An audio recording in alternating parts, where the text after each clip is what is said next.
નમસ્કાર વિદ્યાર્થી મિત્રો, હું છું જયેશ પરમાર અને આપનું હાર્દિક સ્વાગત કરું છું આજના આ સેશનમાં। વિદ્યાર્થી મિત્રો, આપ જાણો છો તેમ આગળના એક બે સેશન જે છે ત્યારથી આપણે ઋતુચક્ર જે છે એ ટોપિકની ચર્ચા કરતા આવ્યા છીએ। મિત્રો, જો આ સેશન પહેલાં આગળનું સેશન જે છે કે નહીં આગળનો લેક્ચર જે છે ના તમે જોયો હોય તો પહેલાં એને જોઈ લેવો, ત્યારબાદ આજનું સેશન છે એની શરૂઆત કરવી, કારણ કે ઋતુચક્ર જે છે ને આપણે 3 ભાગમાં વહેંચી દીધું છે। ઋતુચક્ર જે છે એની અંદર આપણે શરૂઆતની અંદર જે કહેવાય કે ભાઈ ઋતુચક્ર જે છે તો એનો જે છે ઋતુસ્ત્રાવી તબક્કો જે છે એ આપણે જોયો હતો। ત્યારબાદ જે છે બીજો તબક્કો પુટકીય તબક્કો જે છે, બરાબર। એટલે પહેલો તબક્કો જે છે એ 1 થી 5 દિવસ સુધીનો આપણે ગણેલો, બીજો તબક્કો 6 થી 14 દિવસ એટલે અંડકોષપાત થાય ત્યાં સુધી જે છે પુટકીય તબક્કો જે છે આપણે અભ્યાસ કર્યો છે। અને આજનું સેશન છે એમાં આવે છે છેલ્લો જે છે એટલે કે સ્ત્રાવી તબક્કો જે છે લ્યુટિયલ ફેઝ તરીકે ઓળખાય છે, એની આજે ચર્ચા કરવાના છીએ।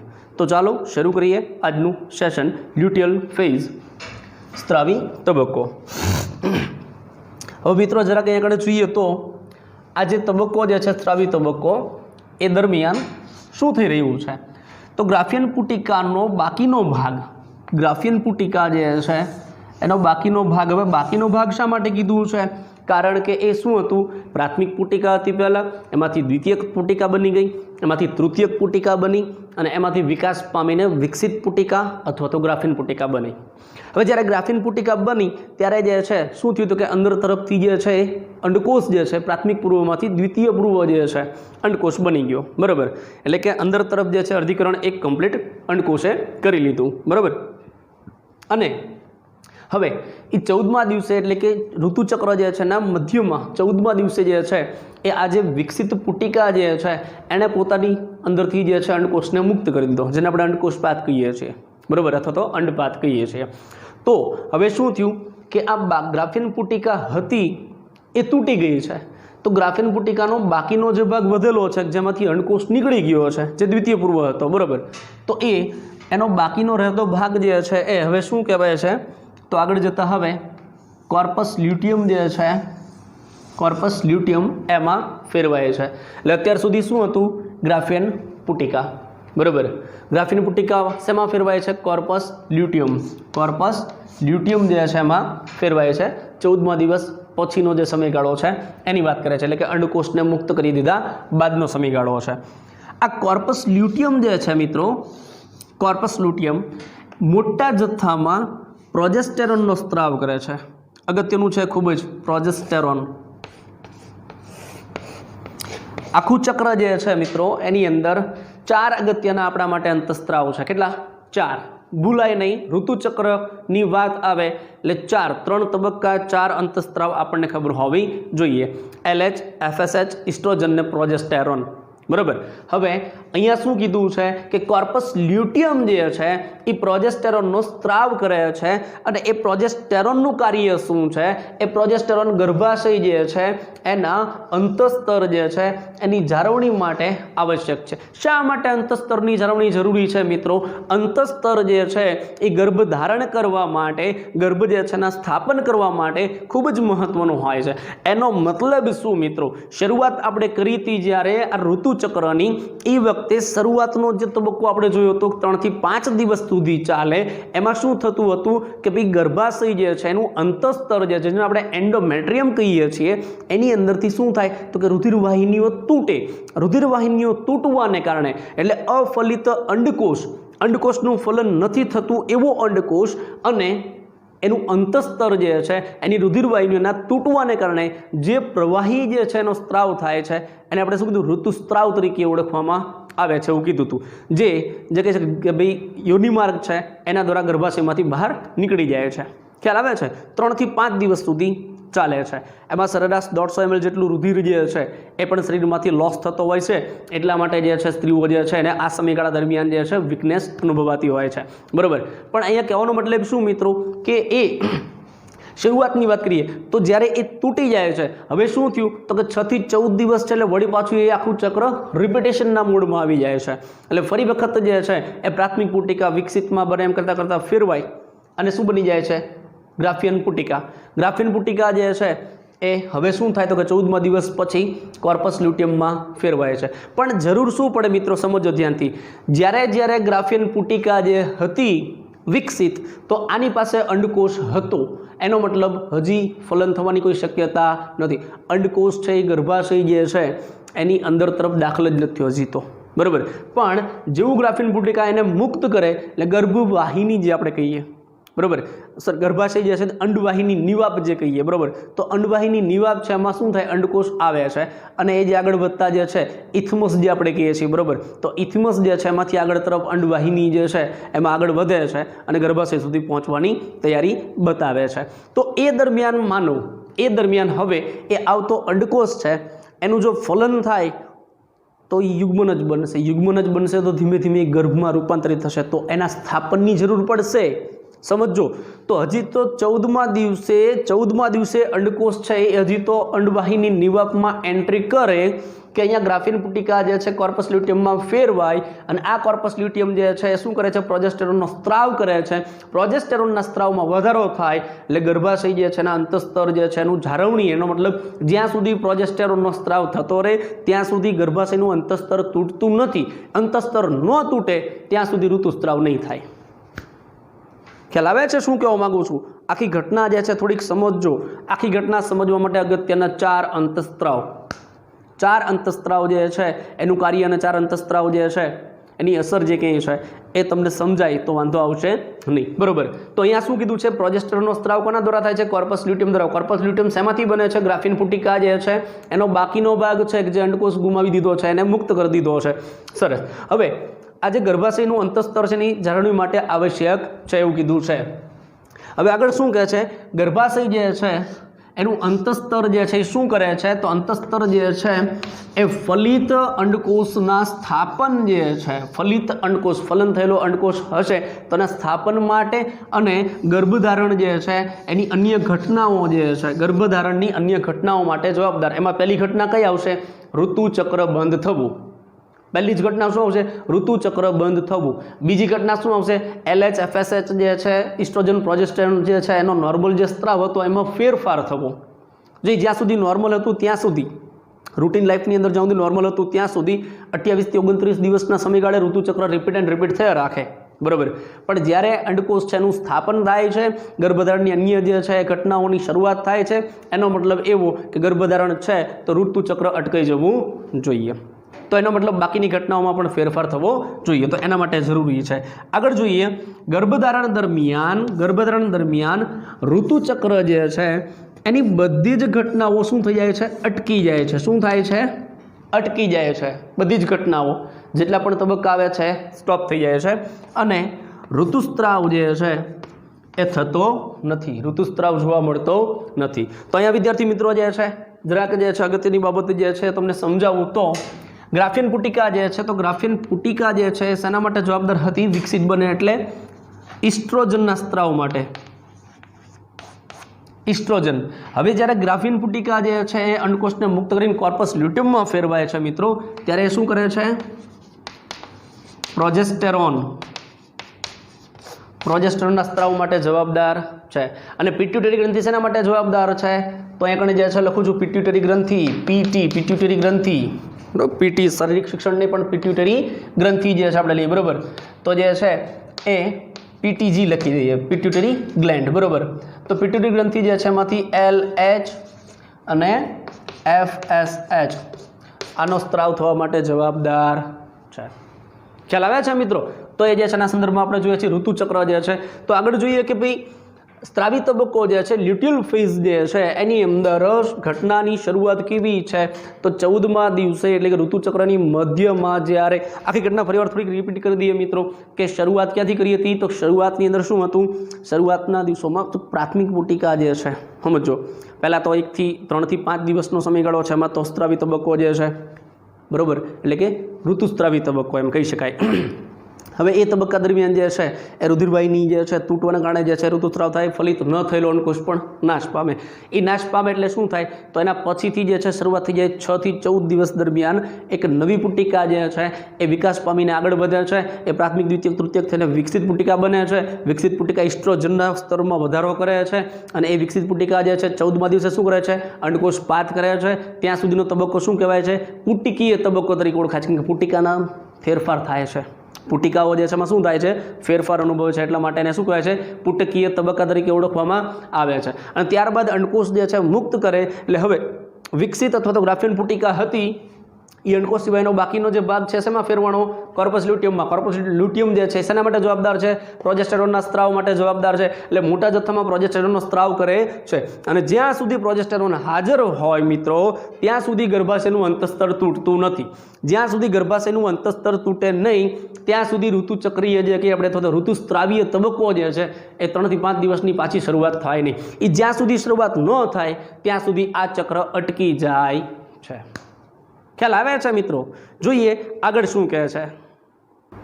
તો વિદ્યાર્થી મિત્રો અહીંયા એક કન્ડિશન સુધી આપણે ચર્ચા કરી, શું કે જો એનું ગર્ભ સ્થાપન કરવાનું થાય તો ઘટના શું થશે તો કે ઋતુચક્ર અટકી જશે, એટલે કે અંડકોશનું ફલન થાય તોની આપણે ચર્ચા કરી. પણ માનો કે અંડકોશનું ફલન ન થાય તો આ બીજી કન્ડિશન છે, બરાબર? તો જોઈએ શું કહે છે. તો ફલન ન થવાની સ્થિતિમાં એટલે કે અંડકોશ તેની સાથે શુક્રકોષ જોડાતો નથી ત્યારે કોર્પસ લ્યુટિયમ જે છે વિદ્યાર્થી મિત્રો ખાસ કોર્પસ લ્યુટિયમ જે છે એ શું થાય છે વિઘટન પામે છે, વિઘટિત થઈ જાય છે. કોર્પસ લ્યુટિયમ હતું એટલે પ્રોજેસ્ટેરોનનો સ્ત્રાવ થતો હતો. પ્રોજેસ્ટેરોનનો સ્ત્રાવ થતો હતો એટલા માટે અંતસ્તર ગર્ભાશયનું છે એ સુરક્ષિત રહેતું હતું, એ તૂટતું નહોતું, બરાબર? એમ નામ જળવાઈ રહેતું હતું. પણ હવે કોર્પસ લ્યુટિયમનું વિઘટન થઈ જાય છે એના કારણે પ્રોજેસ્ટેરોનનો સ્ત્રાવ બંધ થાય છે. હવે શું થાય એના કારણે તો આને કારણે ગર્ભાશયનું અંતસ્તર જે છે વિઘટન થાય છે. કેમ? કારણ કે એબ્સન્સ ઓફ સમજાય છે, એબ્સન્સ ઓફ પ્રોજેસ્ટેરોન.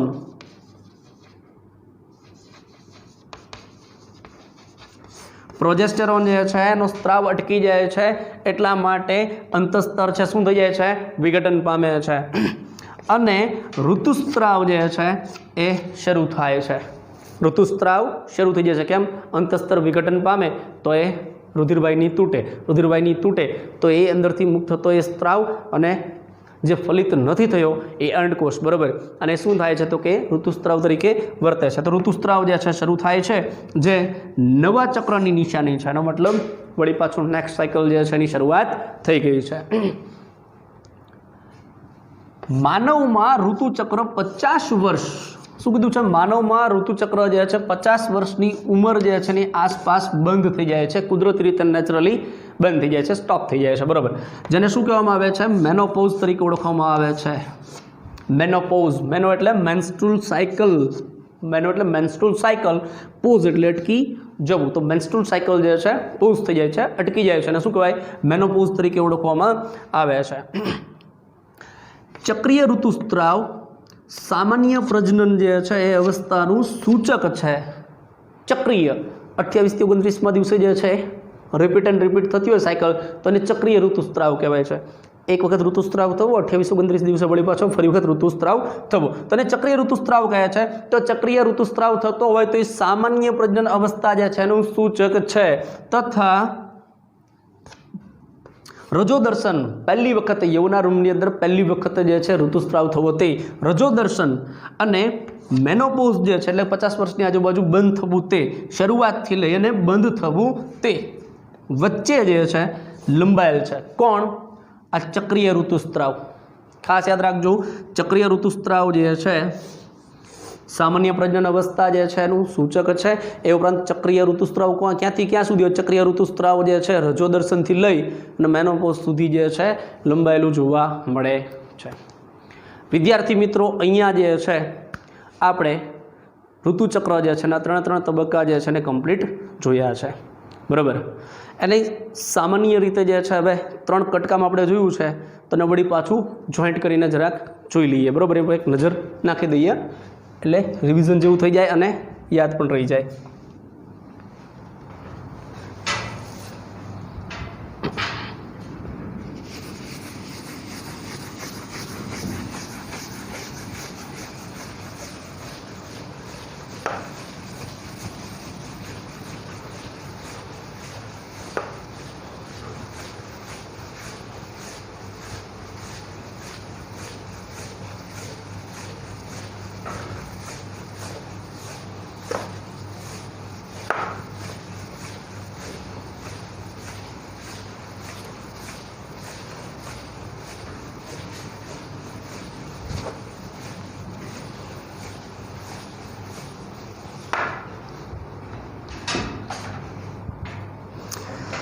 હવે જો વિદ્યાર્થી મિત્રો આખી બાબત જે છે એના જરાક જોઈએ તો પહેલી અવસ્થા જે છે, પહેલો તબક્કો 1 થી 5 દિવસ જે છે દરમિયાન આવે છે,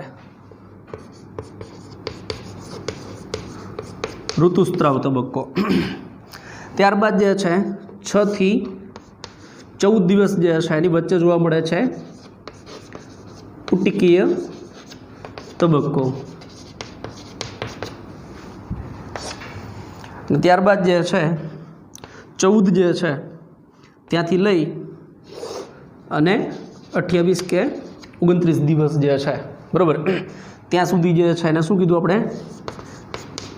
સ્ત્રાવી તબક્કો, લ્યુટિયલ ફેઝ, બરાબર.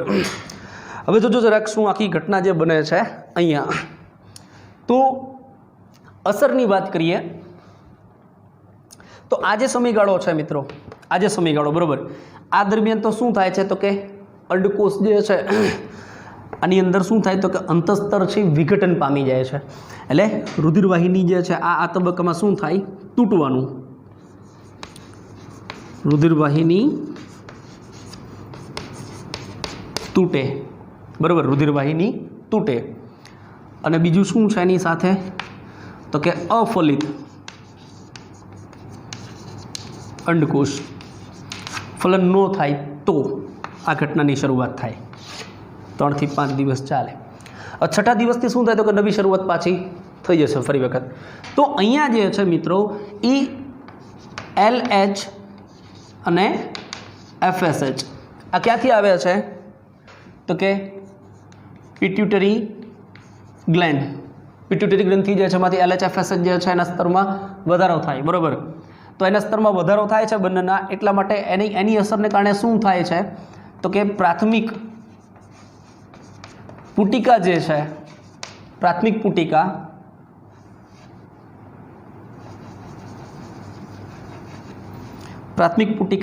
મિત્રો એ શેમાં રૂપાંતરિત થઈ જાય છે? વિકસિત પુટિકામાં. પ્રાથમિક પુટિકા જે છે અંડકોષ, પ્રાથમિક પુટિકા અને વળી પાછું જે છે વિકસિત. તો વિકસિત પુટિકા જે છે એમાં વિઘટન થઈ જાય, એટલે રૂપાંતરિત થાય, સોરી, બરાબર. તો એ જે છે ગ્રાફિન પુટિકા તરીકે વર્તે. શું કામ? કારણ કે આ LH છે એના સ્ત્રાવમાં વધારો થતા, બરાબર. પણ એ જે છે, હવે જોજો, આ વિકસિત પુટિકા થઈ, પ્રાથમિક પુટિકા અને આ કઈ છે? વિકસિત. આ બધી ઘટના 6 થી 14 દિવસ જે છે એની અંદર. તો આમાં શું થાય તો કે એ જે છે એનો સ્ત્રાવ શેનો આપે છે? ઇસ્ટ્રોજન. ઇસ્ટ્રોજનના સ્ત્રાવમાં શું થાય? વધારો, બરાબર. હવે ઇસ્ટ્રોજન જે છે એમાં વધારો કરે છે. હવે એના કારણે શું થાય તો કે શરૂઆતના 6 થી 14 દિવસ જે છે દરમિયાન ઇસ્ટ્રોજનના સ્ત્રાવમાં વધારો થતા જે આ 1 થી 5 દિવસમાં ઋતુસ્ત્રાવને કારણે ઓલું ગર્ભાશયનું અંતસ્તરની રુધિરવાહિની તૂટી ગઈ હતી, ધીમે ધીમે હવે પાછી રૂજ આવે છે એમાં અને કમ્પ્લીટ થઈ અને વ્યવસ્થિત બને છે, બરાબર. હજી એમાં રુધિરનો ભરાવ થઈને જાડું જે છે એ બનવાની ધીમે ધીમે શરૂઆત થાય, બરાબર. હવે શું થાય કે આ કન્ડિશન જે છે એમાં વિકસિત પુટિકા જે છે શું થાય કે ઇસ્ટ્રોજન જે છે એમાં વધારો. હવે આના કારણે જે છે હવે વળી આગળ જતાં શું થશે તો કે 14મા દિવસે જે છે આ વિકસિત પુટિકા જે છે, વિકસિત પુટિકા એ 14મો દિવસ જે છે ત્યારે શું કરે તો કે એ જે છે તૂટી જશે, આ તૂટી જશે.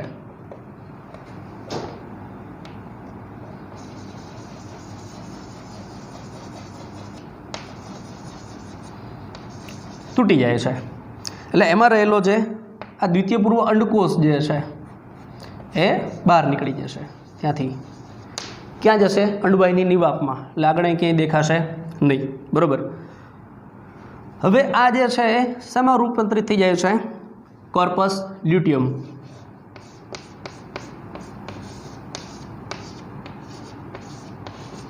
કોર્પસ લ્યુટિયમ વિકસિત પુટિકા જે છે, વિકસિત પુટિકા જે છે ગ્રાફિન પુટિકા કોર્પસ લ્યુટિયમમાં. ક્યારે? સ્ત્રાવી તબક્કા દરમિયાન. કે અંડકોષપાત થયો, આ ઘટના કઈ થઈ? અંડકોષપાત. કયા દિવસે? 14મા દિવસે, એટલે કે મધ્યમાં, બરાબર. હવે કોર્પસ લ્યુટિયમ, કોર્પસ લ્યુટિયમ શું કરે છે? પ્રોજેસ્ટેરોન જે છે એના સ્ત્રાવમાં વધારો કરે છે, પ્રોજેસ્ટેરોનના સ્ત્રાવમાં વધારો કરે છે. તો કોર્પસ લ્યુટિયમ પ્રોજેસ્ટેરોન આપતા આ પ્રોજેસ્ટેરોનના સ્ત્રાવમાં વધારો થતાં આ 14 થી 28 દિવસ છે અહીંયા દરમિયાન જે છે શું થાય તો કે અહીંયા ગર્ભાશયનું અંતસ્તર જે છે ધીમે ધીમે જે છે ને એ કહેવાય કે જો અહીંથી આમ હોય, આમ ઉપર તરફ જે છે એનું અંતસ્તર આપણે દર્શાવીએ તો આ દિવસો જે છે દરમિયાન શું થાય તો કે તૂટવાની કન્ડિશનમાં આવે, એટલે નીચે તરફ અંતસ્તર. વળી પાછું 6 થી 14 દિવસ દરમિયાન જે છે ધીમે ધીમે એમાં વધારો થાય, પ્રોજેસ્ટેરોનનો સ્ત્રાવ છે એટલે એ વધારે આમથી આમ રહેશે. અને છેલ્લે જે છે છેલ્લે વળી પાછું શું થાય કે જો અંડકોષનું સ્થાપન ન થાય તો કોર્પસ લ્યુટિયમ વિઘટન પામે. આ વિઘટન પામે તો પ્રોજેસ્ટેરોન બંધ થાય, એ બંધ થાય તો આ અંતસ્તર છે એની જળવાતું નથી એટલે તૂટે. તો વળી પાછું જે છે એનું વિઘટન થઈ અને